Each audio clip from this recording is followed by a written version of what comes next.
News में आपनो हार्दिक स्वागत है। आप જોઈ રહ્યા છો સ્ટાર ઇન્ડિયા ટીવી ન્યૂઝ સત્યની વાતે સત્યની સાથે। ઝાલોદ આંબેડકર ચોક પર આંબેડકરની પ્રતિમાનો કાચ તૂટી જતા નગરજનોમાં આક્રોશ। ડ્યુટી પર હાજર પોલીસ કર્મચારીના કહેવા મુજબ હવાથી કાચ તૂટ્યો।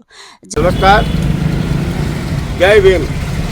અત્યારે દાહોદ જિલ્લામાં ઝાલોદ ખાતે જે આંબેડકર જયંતિના ઉત્સાહભેર સૌ એસટી મોરચાના તેમજ સૌ કાર્યકરો એસટીઓ ભેગા થઈને ઉજવણી કરી ને અત્યારે એવું જાણવા મળ્યું છે કે રાત્રે કોઈએ અહીંયા જે આંબેડકર સાહેબની સ્ટેચ્યુને જે ક્યાંચની ચારે બાજુ બાઉન્ડ્રી બનાવી હતી એ તૂટી છે। એ કેવી રીતે તૂટી છે એની કોઈ ખબર નથી, પણ છતાં પણ પોલીસ તંત્રને અમે જાણ કરી છે ને અત્યારે જે પણ એ બનાવ બન્યો હોય એ બનાવને અમે સખત શબ્દોમાં વખોડી કાઢીએ છીએ ને જે પણ તપાસનો વિષય છે એ પોલીસ તંત્ર કરે અને જે બી કર્યું હોય એને સખતમાં સખત સજા થાય। જય ભીમ।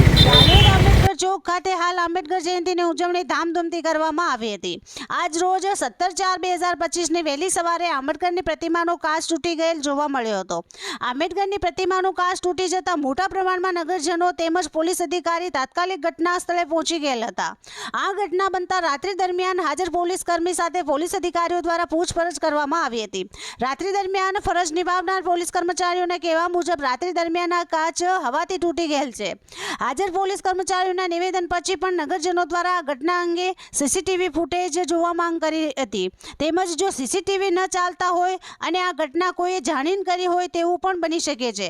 તેથી નગરજનો દ્વારા આ ઘટના અંગે સાચી અને યોગ્ય દિશામાં તપાસ કરવા માંગ કરેલ છે। Star India TV news Jhalod reporter Pankajbhai Pandit, જિલ્લા દાહોદ।